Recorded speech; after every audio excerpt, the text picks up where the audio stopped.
오늘 말씀 제가 같이 나누겠습니다. 여러분, 살면서 피곤하다라고 느끼지 않으시나요? 살면서 여러분 활력이 없다고 느끼지 않으시나요? 한번 여러분이 살면서 생활은 정말 많이 나아졌잖아요. 제가 더워서 저거를 좀 벗겠습니다. 삶의 형편은 정말 많이 나아졌잖아요. 그리고 여건은 정말 좋아졌잖아요. 그런데 왜 피로감은 더해질까? 활력은 점점 없어지는 걸까? 이런 현실을 직시하면서 우리가 생각해야 할 것이 있는데, 그것은 과연 우리는 이렇게 사는 게 잘 사는 걸까? 이렇게 산다면 언제쯤 내 삶에 활력이 생길까? 그리고 나는 언제쯤 피곤함에서 벗어날 수 있을까? 이런 질문들을 해봐야 할 거예요. 자, 왜 우리의 삶에 피곤함이 생길까? 활력이 없어지는 걸까? 여러분 한번 생각하면서요. 제가 최근에 보았던 책 50에 읽는 노노라는 책인데요. 우리가 뭘 생각해야 하는지, 그 책에 이런 대목이 나와요. 공자는 60이 되면 이순, 60을 이순이라고 그랬어요. 이순이라는 말은 뭐냐면 귀가 순해졌다는 거예요. 나이 60이 되니까 귀가 순해져서 어떤 말을 하든지 부드럽게 들을 수 있었다는 거예요. 어떤 말을 들어도 내가 좋게 반응할 수 있었다는 거예요. 그게 60의 모습이에요. 자, 공자를 통해서 50에 읽는 노노라는 책에 나오는 우리가 생각할 거리들을 여러분 한번 볼 수 있으면 좋겠습니다. 준비되었나요? 네, 보시죠.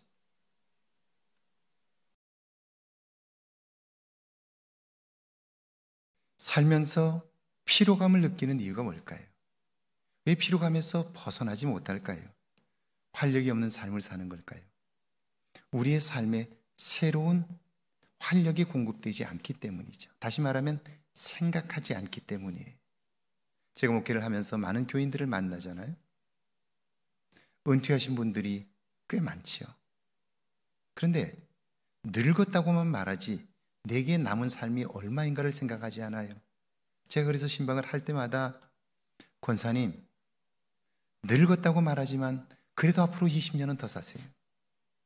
앞으로 20년을 더 살 텐데 20년을 지금처럼 그냥 그렇게 사시면 그 20년 동안 아프다, 힘들다, 고통스럽다 라고만 말할 거예요.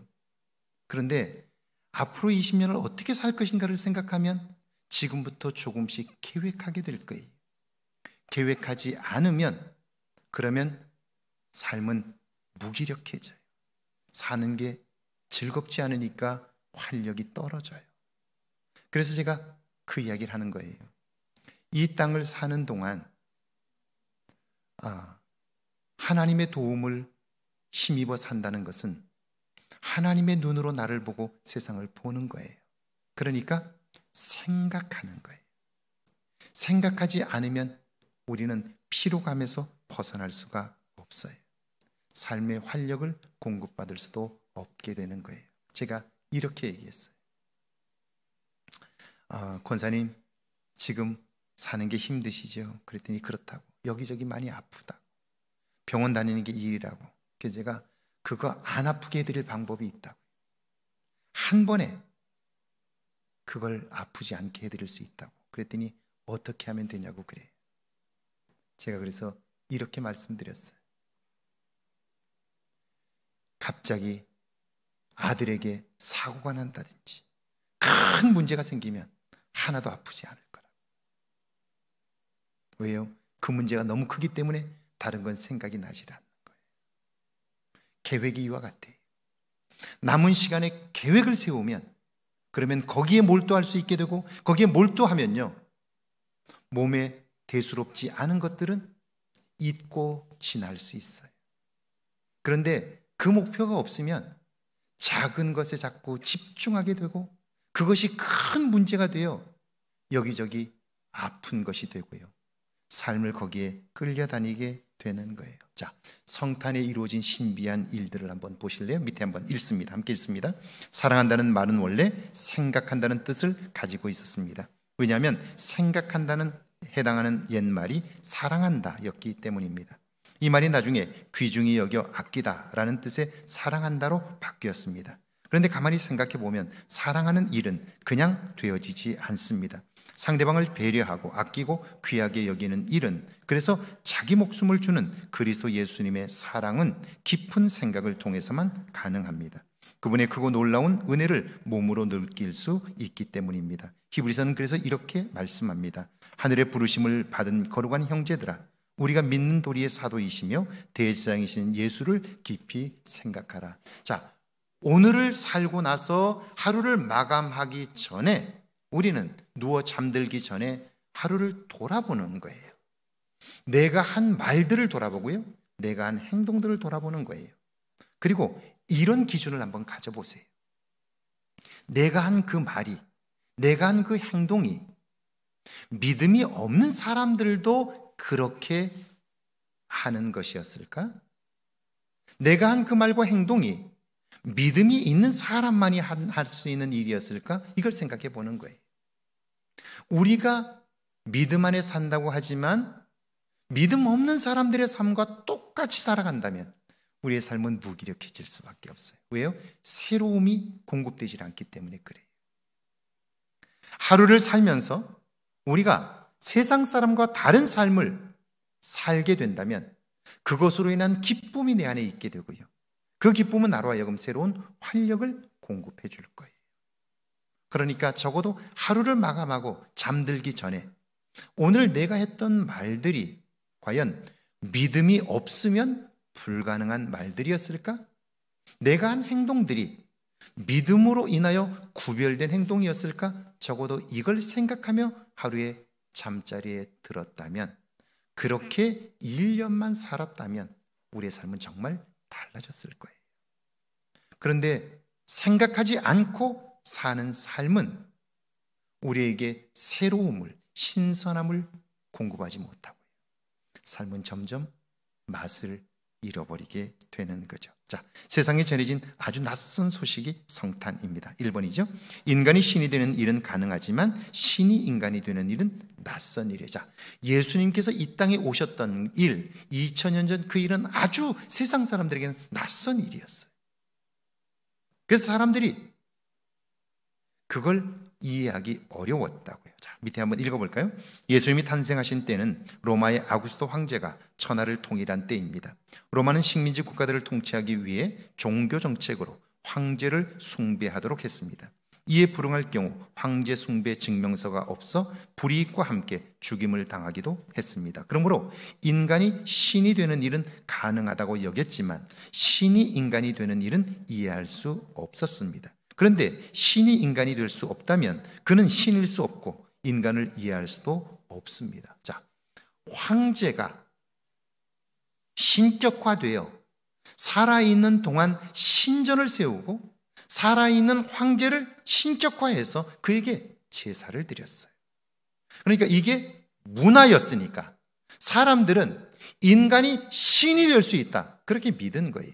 그게 보편적인 생각들이었어요. 그런데 신이 인간이 되었다, 이것은 있을 수 없는 일이에요. 그리스 철학의 논리로 봐도 이건 불가능해요. 자, 그리스 헬라 철학에 의하면 보세요. 신은 완전한 존재, 인간은 불완전한 존재예요. 완전한 존재가 불완전한 존재가 되었다면 이미 그는 신이 아닌 거예요. 이게 논리적으로 그래요. 그러니까 하나님이 인간이 되셨다는 말은 당시 사람들에게는 받아들이기 어려운 이야기였고요, 낯선 것이었어요. 그런데 내 생각으로 받아들일 수 있느냐 없느냐가 아니라 그분이 이 땅에 오셔서 무엇을 하시려고 하느냐, 이렇게 질문을 바꾸면요, 그분이 인간의 몸을 입고 오시지 않으면 안 되는 유일한 방법, 그래서 몸을 입고 오실 수밖에 없었던 이유를 발견할 수 있게 되는데요, 우리는 낯설다는 이유로 그것을 거부하게 돼요. 2000년 전 예수님의 몸을 입고 오신 사건은 아주 낯선 일이었어요. 그러나 그 일이 하나님이 하신 일이었기에 오늘 역사를 바꿔 놓았다는 거죠. 2번입니다. 구원자로 오신 분이 비천한 곳에서 나심은 낯선 일입니다. 함께 읽습니다. 세상의 절대적인 왕이나 구원자로 등장한 존재들은 모두 신화들을 갖고 있습니다. 그들의 탄생은 신비하고 그들의 행적은 놀랍습니다. 그런데 성경이 말씀하는 구원자 예수 그리스도는 사람의 몸에 잉태되셨고 말구유에서 출생했습니다. 신비감이 전혀 없고 특별할 것도 없습니다. 그런데 그 자리야말로 가장 낮은 자리이기에 인간을 온전히 이해하기 위하여 가장 적합한 자리입니다. 자, 구원자로 오셨다든지 메시아로 오시는 그 신은 신비한 신화들을 가지고 있어요. 거대한 알에서 탄생했다든지 무슨 마늘을 먹고 곰이 인간이 되었다든지 아주 신비한 신화들을 가지고 있어요. 그런데 예수님의 탄생은 신비할 것이 전혀 없어요. 그리고 가장 초라한 곳에 오셨어요. 그러니까 사람들은 이렇게 말할 수 있죠. 세상을 구원할 메시아가 어떻게 여관방 하나를 못 잡고 말구에 날 수 있느냐 이렇게 질문할 수 있어요. 그런데 그 질문은 틀린 질문이에요. 잘못된 질문이에요. 그것이 중요한 것이 아니라 왜 메시아는 하나님이 보내신 메시아는 말구유에 날 수밖에 없었느냐라고 물어야지. 그러면 보이기 시작해. 왜 말구유에 날 수밖에 없었을까요? 여러 가지가 있지요. 그것은요 아주 낯선 곳에 전혀 사람들의 관심을 받지 못하고 주목받지 못하는 그곳에 있었기 때문에 예수님은 탄생하실 수 있었어요. 우리가 아는 것처럼 헤롯은 2살 이하의 사내 아이들을 다 죽이라고 명령을 내려요. 그리고 예루살렘과 그 인근의 동네들이 통곡 소리가 가득했어요. 하나님이 구원자로 보내셨는데 그 구원자를 죽이려고 하는 이 땅에 악한 세력들이 있었다 하는 거죠. 그러니까 사람들이 주목하지 않는 그곳에서 예수님의 탄생이 이루어진 거예요. 왜 말구유였을까? 메시아가 어떻게 말구유에서 날 수 있나? 이렇게 우리는 질문하는데 그 질문이 잘못된 거죠. 그것은 하나님이 하시는 일을 대적하고자 하는 세력들이 이 땅에 있었고 하나님은 그들의 칼날 밖에서 가장 안전한 방법으로 그 일을 이루셨고요. 그뿐 아니라 그곳에서 탄생하심으로써 그분이 누구인가를 예언의 말씀을 성취함으로써 그분이 누구인가를 우리에게 알려주셨다는 거예요. 그분의 오심은 낯선 일이었지만 그 일은 하나님이 하신 일이었기에 놀랍고 귀한 역사가 되었다는 거죠. 3번입니다. 구원자로 오신 분이 헤롯의 칼날을 피해 피난 가는 일은 낯선 일입니다. 밑에 한번 읽어볼까요? 말구에서 태어난 어린 악 예수는 분노한 헤롯 왕 때문에 애굽으로 피난을 갑니다. 구원자이신 그분이 사람의 칼날을 피하여 도망친다는 것을 이해하는 것은 어렵습니다. 매우 낯설어 용납할 수 없습니다. 그런데 그것은 선지자로 하신 말씀을 이루신 것이며 그러므로 그분이 구원자이심을 증명하는 사건입니다. 어떻게 처녀가 잉태할 수 있느냐? 나는 그건 믿을 수 없어 라고 말했는데 그 질문 자체가 잘못된 거지. 처녀 잉태는 이미 이 수백 년 전에 이사야 선지자를 통해서 예언된 말씀의 성취인 거예요. 애굽으로 헤롯을 피하여 도망치는 것이 인간의 눈으로는 도망치는 것 같이 보이지만 애굽에서 내 아들을 불렀다 함을 이루려 하심이라. 하나님의 약속을 이루기 위한 방법, 하나님의 방법이었다는 거예요. 내 눈에는 낯설게 보여도 내가 용납하기 어려워도 하나님은 그 일을 통해서 하나님의 일을 이루셨고 그리고 그 일을 통하여 그분이 누구인가를 알게 하셨다라고 하는 거예요. 그러니까 내 생각에 맞느냐 틀리느냐 내 판단에 옳으냐 그르냐가 아니라 우리가 하나님의 말씀을 기준으로 하나님이 하신 일을 보지 못한다면 하나님의 일은 모두 다 우리의 신앙의 걸림돌이 될 수 있다는 거예요. 이걸 우리가 꼭 기억해야 하는 거죠. 낯선 성탄에 이루어진 신비한 일들입니다. 누가복음 2장 1절과 2절입니다. 같이 한번 읽어볼까요? 그때 가이사 아구스토가 영을 내려 천하로 다 호적하라 하였으니, 그때란 세례 요한이 탄생하여 자랄 때입니다. 여러분, 제사장 사가랴와 엘리사벳, 그들은 하나님 앞에서 의인이었습니다. 흠이 없었다는 뜻이에요. 자, 그러면 하나님이 인정하는 사람들이었어요. 하나님이 귀히 여기는 사람들이었어요. 그렇다면 우리 생각이 어때요? 하나님이 정말 귀히 여기는 의로운 사람들이었다면 그들의 삶에 문제가 없을 것 같잖아요. 하나님이 인정하는 사람들인데요, 무슨 문제가 있겠어요? 그런데 그들에게도 문제가 있었다는 거예요.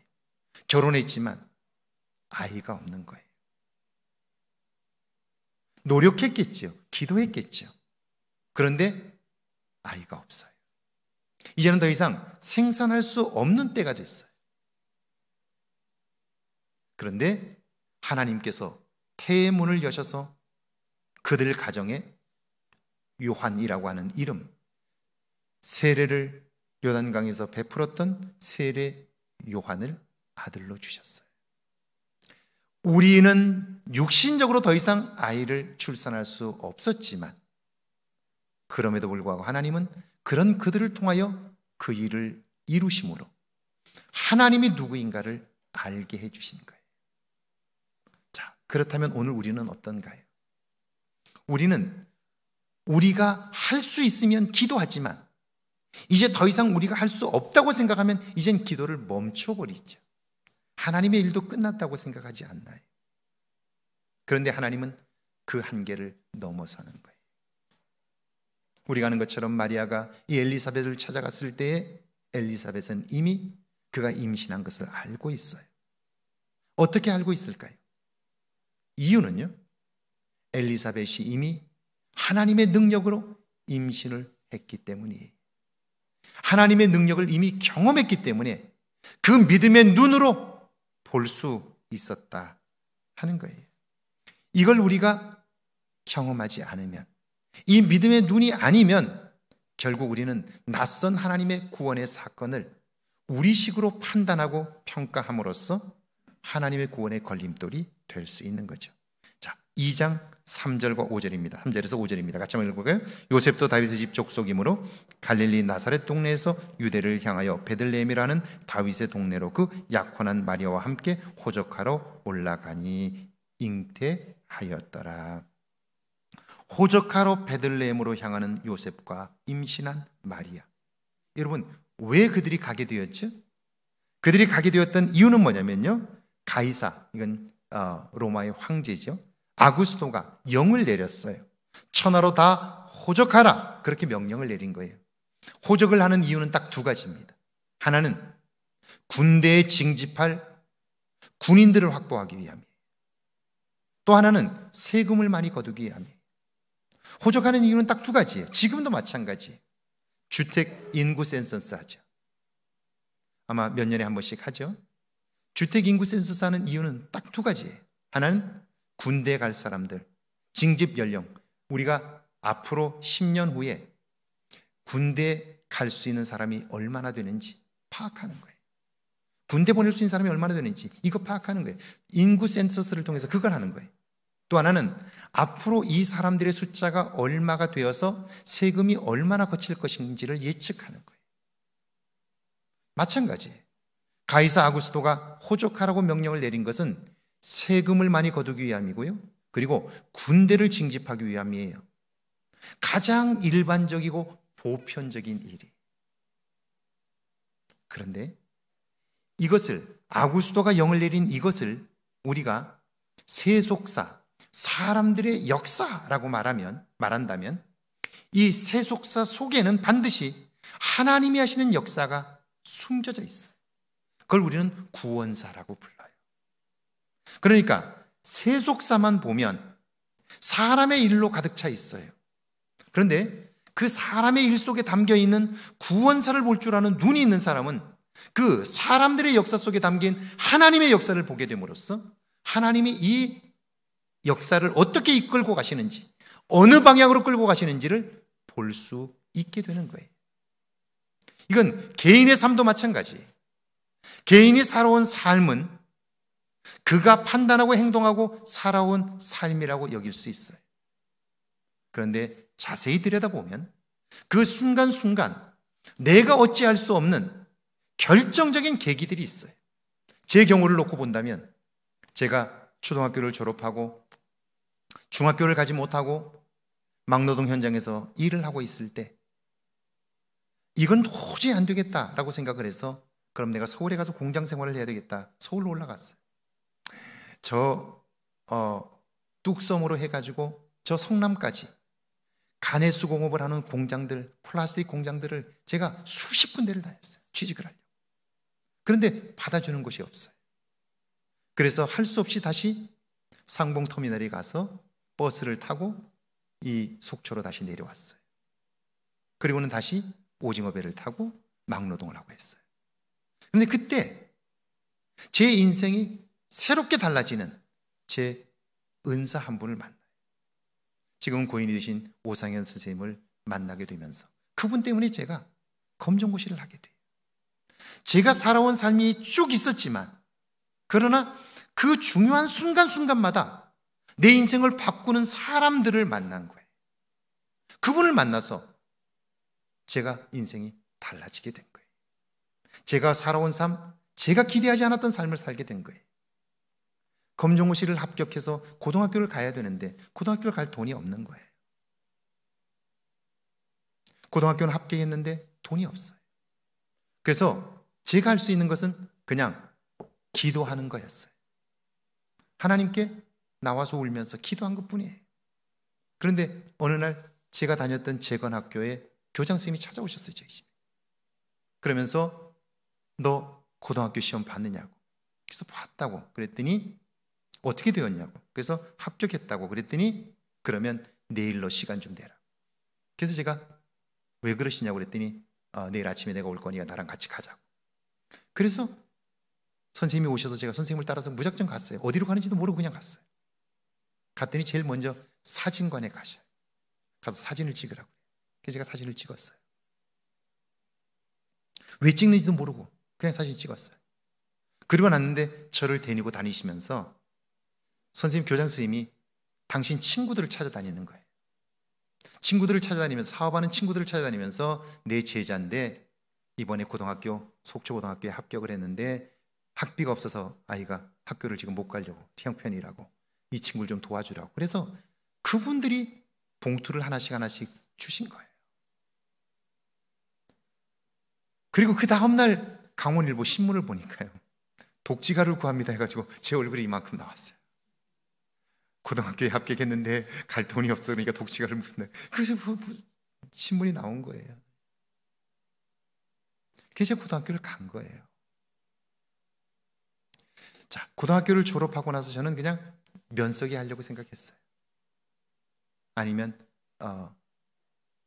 그때 당시에 제 당시에 초등학교 선생님 시험 봐서 갈 수 있었어요. 준교사라는 제도가 있었어요. 초등학교 선생을 하든지 아니면 면석이 하려고 생각했어요. 그런데 그 교장 선생님이 또 찾아오신 거예요. 너 시험 봤느냐고. 그래서 시험은 봤는데 대학은 안 가려고 그런다고. 왜 그러냐고 했더니 학교 갈 돈이 없다고. 그랬더니 빨리 대학 시험을 봐라고. 그때 전기는 다 끝났고 후기만 남았어요. 시험을 빨리 보라고. 그래요. 그래서 제가 후기 대학 시험을 봤어요. 합격했어요. 그랬더니 저를 데리고 가시는 거예요. 어디로 가셨냐면 제가 처음 서울의 여의도라는 곳을 갔어요. 여의도 유리빌딩이라고 하는 곳에 갔는데 거기 갔더니 뭐가 있냐면 전국 버스 운송 사업 조합이 있었어요. 버스 운송 사업 조합에서 매년 학생들에게 장학금을 줘요. 근데 교장 선생님이 저를 추천해가지고 버스 운송 조합장 이름으로 장학금을 준 거예요. 그때 아주 큰 돈이었어요. 60만 원이가 됐던 것 같아요. 장학금과 장학증서를 받고 그리고 신라 호텔에 가서 촌사람이 처음 신라 호텔 버페를 제가 참석했어요. 본 적도 없어요. 가서 얼마나 당황했는지 몰라요. 옆 사람 보고 뭐 이렇게 앞에 이렇게 그 냅킨을 두르고 먹는데 한 번도 가본 적이 없잖아요. 본 적도 없으니까. 옆 사람을 보고 따라하느라고 흉내내느라고 먹지도 못하고요. 자, 제 인생에서 결정적으로 이런 변화의 계기들이 있는 거예요. 이게 뭐예요? 이게 구원사라고요. 그러니까 여러분 성경을 읽어보세요.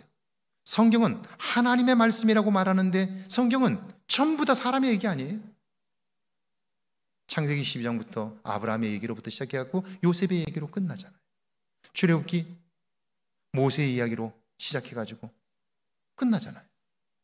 여호수아 왕들의 이야기 다 사람 얘기 아니에요? 그걸 어떻게 하나님의 말씀이라고 할 수 있어요? 그런데 그 사람의 역사를 깊이 들여다보면 거기에는 하나님이 개입하신 하나님의 역사들이 있단 말이에요. 그걸 구원사라고 부르는 거예요.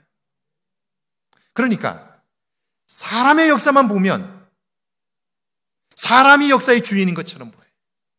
그런데 그걸 깊이 들여다볼 수 있으면 그 역사를 이끌어 가시는 분이 하나님임을 알 수 있는 거예요. 가이사 아구스도가 영을 내렸어요. 그러면 그가 자기 욕심을 위해서 군인들을 많이 확보하기 위해서 세금을 많이 걷기 위해서 그 일을 한 거예요. 그런데 믿음의 눈으로 보니까 그가 자기 계획으로 그 일을 했지만 하나님은 그 일을 통하여 요셉과 마리아를 베들레헴으로 가게 하세요. 그리고 그 땅에서 출산하게 하세요. 그래서 출산한 그 아기가 누구인가를 예언하신 것을 이루심으로 그분이 누구인가를 세상에 만방에 알게 하시는 거예요. 이게 하나님의 구원의 역사예요. 그러니까 이 구원사를 볼 줄 모르는 사람이 교회 안에 들어오면 사람의 이야기만 하게 되죠. 사람의 이야기만 하게 되면 어때요? 다툼과 분쟁이 생기죠. 그래서 이런 질문을 해보는 거예요. 교회 안에서 내가 하는 판단이 세상 사람과 무엇이 다른가? 교회 안에서 하는 결정들이 3살짜리 아이라도 할 수 있는 결정들을 내린다면 그것은 구별됨이 아닌 거죠. 오늘 우리가 내리는 결정은 세상 사람과 다른 것이 무엇인가? 오늘 교회 안에서 우리가 하는 행동이 세상 사람과 무엇이 다른가를 늘 점검하지 않으면, 돌아보지 않으면 우리는 하나님의 구원사를 경험할 수 없을 뿐 아니라 내가 그 역사의 주인공이 되기 어렵다는 거예요. 제가 보니까 오늘 나오신 분들은 다 그럴 수 있는 분들인 줄로 믿습니다. 이쪽 동네는 아멘을 안 하시는군요. 그런 줄로 믿습니다. 자, 그러니까요. 가이사 아구수도 때문에 요셉과 마리아가 가는 것 같이 보이지만 그러나 그게 아니라고요. 하나님의 인도하심이 그 속에 있는 거예요. 요셉이 형제들에게 미움을 받아 가는 것 같지만 그러나 거기에는 하나님의 인도하심이 있는 거예요. 그걸 볼 줄 아는 눈이 바로 거듭난 사람의 눈이고요, 하나님의 눈이고요, 하나님의 마음으로 보는 세상인 거죠. 우연한 사건인데 필연적인 성취. 다윗의 동네로 가셨어요. 메시아로 오실 분의 족보이죠. 낮고 천한 곳이 아니라 보아야 할 약속인 거죠. 아니 어떻게 메시아가 말구에 날 수 있느냐? 이게 말이 돼? 이렇게 말할 수밖에 없어요. 왜요? 하나님의 역사를 보지 못하기 때문에. 그런데 보세요. 동방에서 온 박사들은 그런 얘기 일절하지 않아요. 왜요? 그들은 그곳에 오기까지 하나님이 자기들을 인도하신 것을 몸으로 경험했기 때문이에요. 그들이 어떻게 그 베들레헴 말구유까지 갈 수 있었겠어요? 그들의 능력이 아니에요. 하나님이 그들을 인도하셨기 때문이죠. 할렐루야. 그 인도함을 받았기 때문에 하나님의 인도하심을 체험하고 나니까요, 새로운 것을 볼 수 있게 되었다라고 하는 거예요. 누가복음 2장 8절에서 11절입니다. 같이 한번 읽어볼까요? 그 지역의 목자들이 주의 사자가 곁에 서고 주의 영광이 내가 온 백성에게 미칠 큰 기쁨의 좋은 소식을 너희에게 전하노라. 오늘 다윗의 동네에 구주가 나셨으니 곧 그리스도 주시니라. 여러분, 당시 사람들에게 목동은요 굉장히 천시하는 직업이었어요. 사람들이 곁을 두지 않았어요. 왜냐하면 그 일이 천하기도 하지만 목동은 살아있는 양떼를 인도하고 물먹이기도 하지만 그 양떼를 이끌다 보면 어때요? 병으로 죽는 것들도 생기고요. 짐승, 사나운 짐승에게 공격을 받아 죽는 짐승들도 생겨요. 어쩔 수 없이 목동은 어때요? 죽은 사체를 치워야 한다고. 그런데 율법에 뭐라고 돼 있어요? 죽은 사체를 만지면 부정한 자니 반드시 부정한 것을 정해야 한다고 되어 있어요.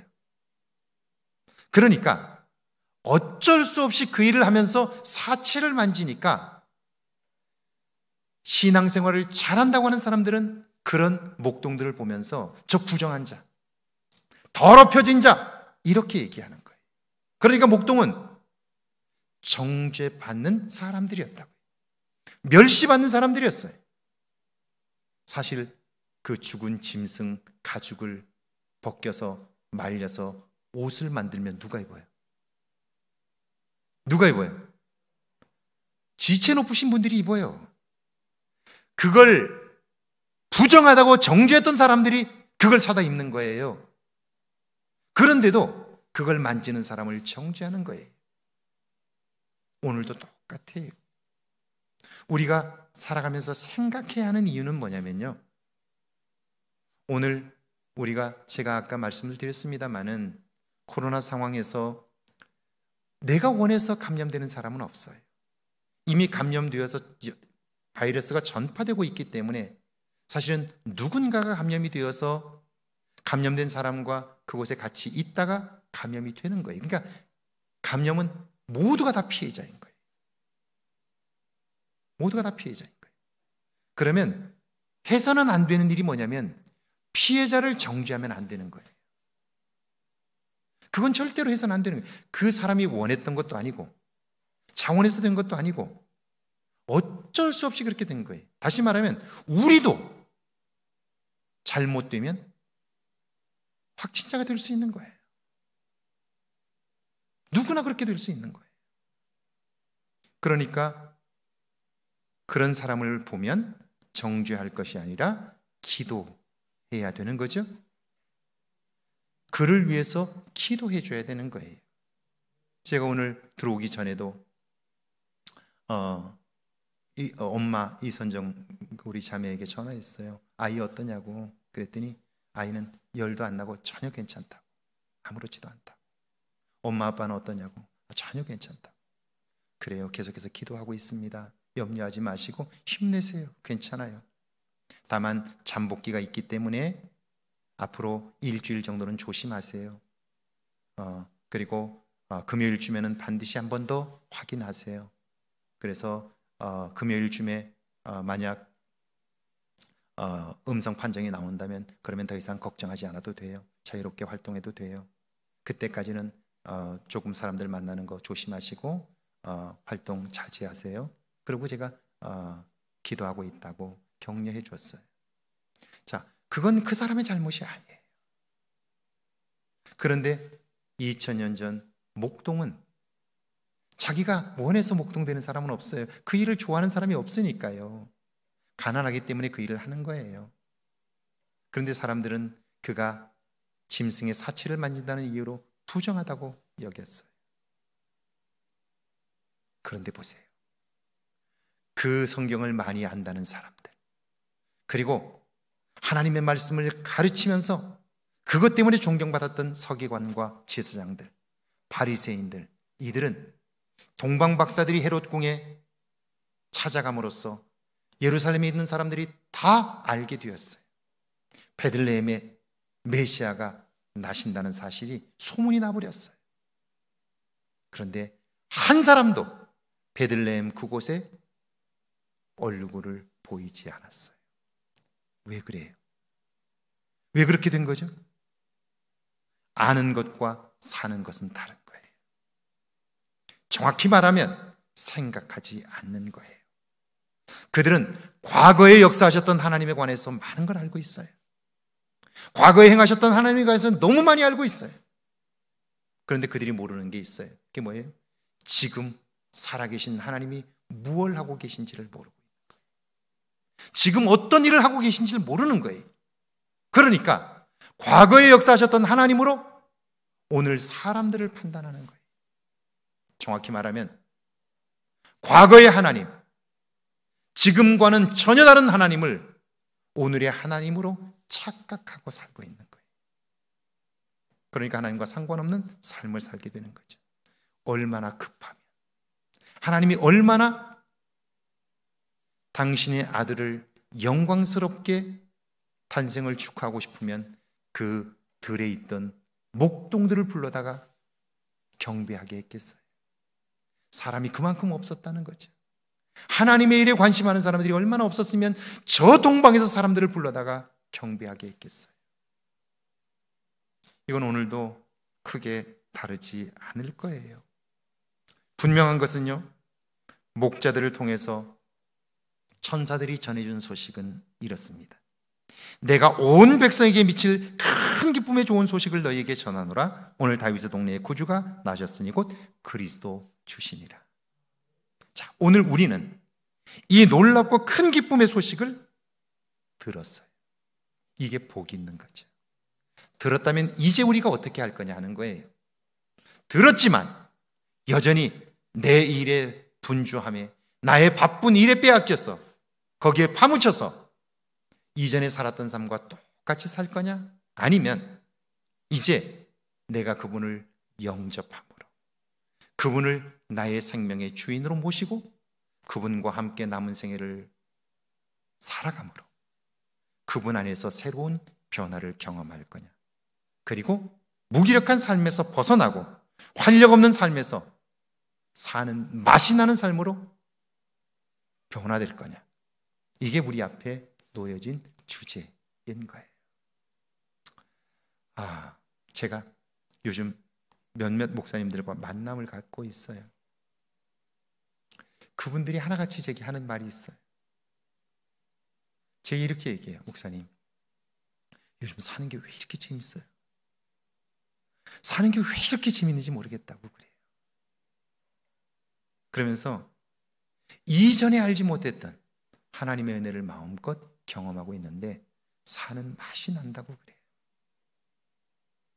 제게 여러분이 혹시 목사님 행복하십니까? 라고 묻는다면요, 사는 맛이 납니까? 라고 묻는다면요, 저는 똑같은 대답을 할 거예요. 어떻게 제가 활력 있는 삶을 살까요? 그것은 제 삶에서 하나님이 역사하실 수 있는 공간을 자꾸 만드는 거예요. 그게 조금 어리석은 일 같아도 그 일을 자꾸 만드는 거예요.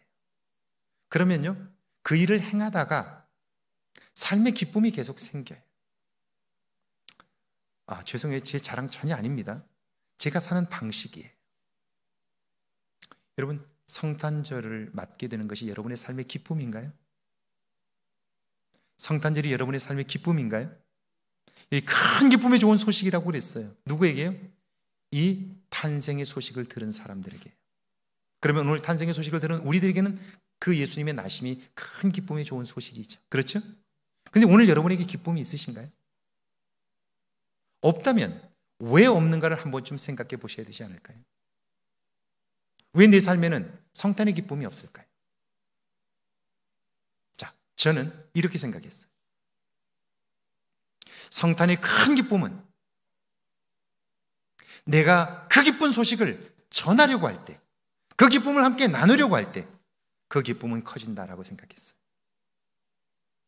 그래서요, 올해는 제가 뭐 다는 못하지만 제 주변에 제가 도와야 할 목사님들, 섬겨야 할 목사님들, 어떻게 섬길 수 있을까 기도하기 시작했어요. 둘째 주부터 기도했어요. 하나님, 제 주변에 위로하고 격려해야 할 목사님들이 계신데 어떻게 하면 좋을까요? 라고 제가 기도하기 시작했어요. 그러다가 문득 목사님들에게 하나님이 당신을 사랑하십니다라고 하는 사랑의 작은 선물을 하나 하면 좋겠다라는 생각이 들었고요. 뭐 작년에도 했습니다마는 올해는 뭘 하면 좋을까 생각하다가 하나님의 사랑이 달콤하니까 달콤한 카스테라를 하나 포장을 예쁘게 해서 전달을 하면 그거 드시면서 하나님의 사랑이 달콤하다는 걸 좀 나누면 좋겠다라고 생각해서 파운드 케이크를 선물하면 좋겠다 생각했어요. 근데 파운드 케이크를 한 30개는 사고 싶은데 30개를 어디서 구입하면 좋을까 생각했어요. 그러다가 문득 속초 제 고향에 제 친구가 있어요. 파리바게뜨를 하는 친구예요. 그 친구에게 전화를 했어요. 내가 지금 그 파운드 케이크 30개가 필요한데 너 만들어서 내게 보내줄 수 있니? 그랬더니 보내주겠다는 거예요. 그래서 그럼 빨리 보내줘야 돼. 언제까지 보내줄 수 있어? 그랬더니 지난주 주말까지 보내주겠다고 그래. 그래서 그럼 보내달라고. 30개면 된다고.